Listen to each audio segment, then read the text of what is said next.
اعوذ باللہ من الشیطان الرجیم بسم اللہ الرحمن الرحیم الصلاۃ والسلام علیک یا رسول اللہ الصلاۃ والسلام علیک یا حبیب اللہ الصلاۃ والسلام علیک یا رسول اللہ الصلاۃ والسلام علیک یا حبیب اللہ۔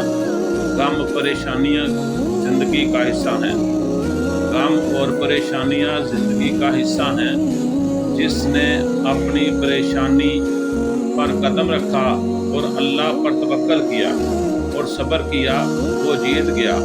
جس نے پریشانی کو سر پر سوار کیا اور اللہ کی رحمت سے ناامید ہوا وہ ٹوٹ گیا۔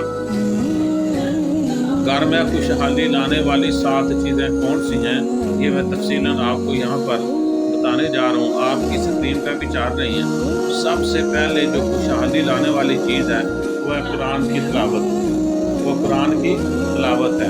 دوسری جو خوشحالی لانے والی چیز ہے وہ نماز کی پابندی کرنا ہے، اور جو تیسری جو خوشحالی لانے والی چیز ہے وہ اللہ کا شکر ادا کرنا ہے۔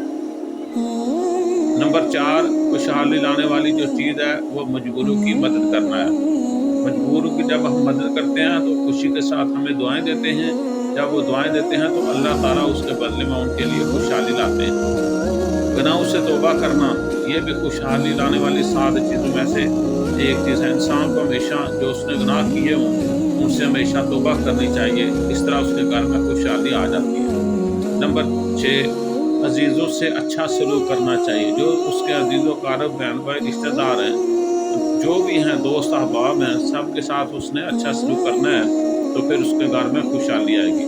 صبح کے وقت سورہ یاسین اور شام کے وقت سورہ واقعہ پڑھنے کی تلاوت۔